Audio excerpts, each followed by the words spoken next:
भाईजान गुजारिश है जेड़ा तुसी पूछ रहे हो कि असी इत्थे क्यों आए हैं, असी इस वास्ते आए हैं कि निक्के निक्के बच्चे ने साडे, असी फैमिलियां दे नाल इत्थे रैश पसीर है। 24 साल मेरी सर्विस हो गई है, अजे तक भी है देख लो सादे कपड़ियां च है, क्योंकि ईमानदारी नाल नौकरी करने हैं ते तनख्वाह दा सानू इन्हां दिलासा दिता। असी इस्लामाबाद गए, उत्थे इन्हां कहा कि तुसी घर चले जाओ, असी तुहाडी तनख्वाह अगले महीने नोटिफिकेशन हो जाएगा। असी उस आसरे ते वो जेड़ा घर दाना आटा है असी वो खा लिया, रिश्तेदार दोस्तों को उधार भी लाए इस गल ते कि अगले महीने सानू पैसे मिल जाने ने, तनख्वाह वध जानी है ते असी तुहानू वापस कर देंगे। वो इन्होंने हुकूमत ने बताया कोई नहीं, सानू तंग आके पचू रिश्तेदार भी तंग करते हैं कि साढ़े पैसे वापस करो। असी किस तरह अपनी तनख्वाह के विचों बच्चे भी पालीए, माँ बाप का इलाज भी करिए, आपका भी इलाज करिए।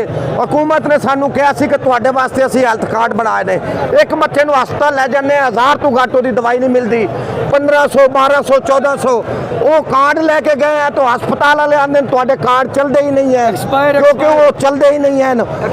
उतों असी वापस आके फिर अपने बच्चे मरदे नहीं वेख सकते, किसी को उधार फाड़ किसी को कोई चीज़ लाओ, असी जाके बच्चों का इलाज कराने हैं, ना दुध पूरा होंदा ना वो खर्चे पूरे होंगे, ना आटे दे होंगे ने।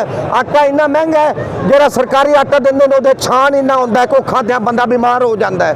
वो सानू अच्छा आटा लैन वास्ते साढ़े अखराजात पूरे नहीं होंगे, तो सानू फिर मजबूरन जो है ना दोस्तों यारों को उधार लेना पैंदा है। वो अगले सानू गल्लां करते हैं कि तुसी सरकारी मुलाजिम हो के 24 साल तुहाडी नौकरी मुआवजा डिपार्टमेंट में तुसी नौकरी करते हो तो तुसी अजे भी साढ़े को उधार मंगते हो तो सानू शर्म आती है। असी इस वास्ते करके बच्चे लैके मैं सारे अपने इत्थे बैठा उन्नी देर तक छोटे छोटे नहीं भावें रात हो जाए दिन हो जाए 5 दिन हो जाए 10 दिन हो गए, बच्चों को यही दिलासा दिता है, बच्चों को यह दिलासा दिता है कि बेटा तुसी हौसला रखो, असी तुहाडे वास्ते 24 साल हुकूमत की नौकरी की है तो तुहाडे लिए पेट कट के तो तुहानू पढ़ा रहे हैं, तुहाडियां चीज़ां लैके दे रहे हैं। हकीकत जानो ईद के उत्ते कपड़े नहीं लाए, ना वड्डी ईद ते लैने ना छोटी ईद ते लैने।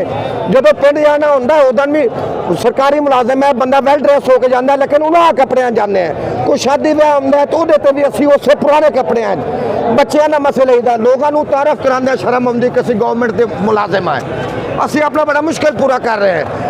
अगे 3 टाइम खाना खाते सी, हुण 2 टाइम हो गया है, क्योंकि उतनी चीज़ ही नहीं, फ्रूट घर कभी लिया नहीं है, लोग गड्डियां दे विच फ्रूट लेंदे ने ते असी तरसने, सानू भी हसरत होंदी कि असी भी अपने बच्चों वास्ते खवाइए। ए सारे मेरे बच्चे ने, यह भी मेरा बच्चा है, इन्होंने सारे मैं लैंदा है, इन्होंने यही आसरा दिता है कि मेरा पुत्र 2-4 दिन आपको मजीद पेट अपना कटना पेगा, भुख कटनी पैगी। उस तो बाद असी जरा ना तुहानू खुला राशन देंगे। 3 साल हो गए ने इन्होंने साड़ी तनख्वाह नहीं वधाई, इस आसरे ते ही रखे है जी अगले बजट ते रख देंगे, अगले बजट ते रख देंगे। 24 साल बड़ा अरसा होंदा है, असी अपनी जिंदगी का कीमती हिस्सा इन्होंने दे छड्या है। 60 साल तक जे असी इत्थे होम्योपैथिक रफ्तार ना चलते रहे तो असी अपनी जिंदगी दे विच आके की वेखिया, असी की दसांगे अपने पिछलियां नूं कि असी की जिंदगी अपनी गुजारी।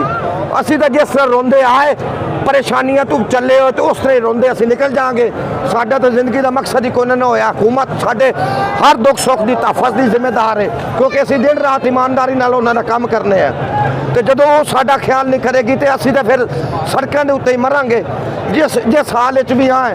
लेकिन हुकूमत नूं चाहिए है कि साडे मुतालबात मन्ने तो साडियां तनख्वाहां वधावे, ताकि असी इज्जत नाल मुआशरे च रह सकीए, जी सकीए, रोटी खा सकीए, अपने बच्चों को किसी अगे भीख मंगन तो बचा सकीए। जिस सुबह से आप लोग एहतजाज में मौजूद है, जी जी, किसी हुकूमती नुमाइंदे ने राब्ता भी किया है? कोई नहीं किया, क्योंकि उन्होंने अपने कामों तो फुर्सत नहीं है। वड्डियां वड्डियां गड्डियां ते फिरदे ने, उतों लंघदे ने, कहंदे ने जी एवें बोलते रहणगे, उन्होंने ज़हन है कि बोलते रहणगे चले जाएंगे। लेकिन इंशाअल्लाह ताला साडा ये एहतजाज रंग लाएगा, इन्हों पता चल जाएगा कि असा झूठा वादा इस्लामाबाद इन्होंने किया सी ते साडे कोलों वादे की पासदारी कराने वास्ते इत्थे आके बैठे ने। जिन्नी देर तक साडा ना होया असां इत्थों नहीं जाना।